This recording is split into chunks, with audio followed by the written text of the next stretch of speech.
mag-i-scroll ka or ipag-pray kita. Wag mo muna scroll kung gusto mo ipag-pray kita. Right, let's pray. Father God in heaven, in the name of Jesus, with the power of the Holy Spirit, Panginoon, salamat po sa mga oras na ito. Nabuhay pa rin kami kasama po na aking kapatid na nasa kabilang screen. Lord, hindi po aksidente na pinili niya na manalangin, Panginoon, kasama ko, Lord God, sa mga sandaling ito. Hindi siya nag-scroll, Panginoon. Lord God, hindi po aksidente na pinapakinggan niya ngayon, Panginoon, ang panalangin ito. Kaya dalangin ko, Panginoon, anuman yung mga bagay na tinatago ng taong ito, ng mga nararamdaman niya, Panginoon, O God, mga kabigatan na yan, na sinasarili niya, Panginoon. Tulungan niyo po siya, Lord. Panginoon, bigyan mo siya ng lakas na galing po sa inyo. Tulungan mo siya, Panginoon, na magtiwala sa inyo at isuko lahat-lahat, Panginoon. Lord, walang bagay na hindi mo alam sa buhay namin, lalo na sa taong ito na nandito sa screen, Panginoon. Alam mo, Lord, kung paano siya nasasaktan.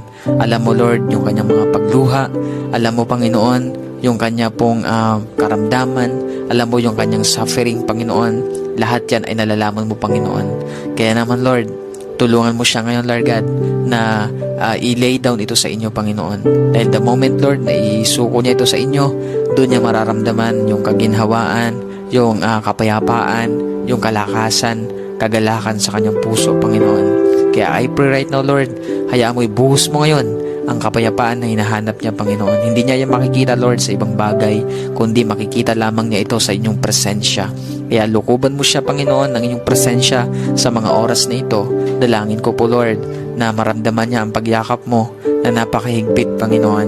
Kaya mo, Lord, sa pagyakap mo, makita niya, Lord, maranasan niya, Panginoon, ang inyong pong pagkilos, makita niya, Lord, na may binabago ka sa kanyang buhay, maging sa kanya pong sitwasyon. Maraming salamat, Panginoon. Hayaan mo, Lord, magpakilala ka pa sa taong ito na nandito sa screen, Panginoon. Alam ko po, Lord, na lahat ng nangyayari sa kanyang buhay ay mayroon kang purpose, Panginoon. Lahat yan, pagkatapos niyan, Lord, mayroon kang itinuturo sa kanya, mayroon kang mga bagay na nais ipaunawa sa taong ito, Panginoon. Kaya dalangin ko, Lord, na makita niya yun, Lord, yung purpose mo. Hindi niya isipin, hindi niya tingnan, Lord, na yan ay pabigat sa kanya, Lord, parusa sa kanya, kundi, Lord, mayroon kang bagay na gustong ipakita sa kanya. Isa na po doon ang kapangyarihan mo, ang katapatan mo, gusto mong patunayan ang katapatan sa kanya.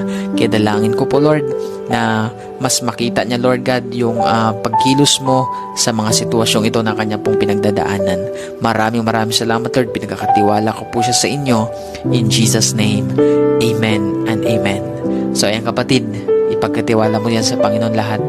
May purpose si Lord kung bakit ka nandyan. Tatandaan mo palagi yan.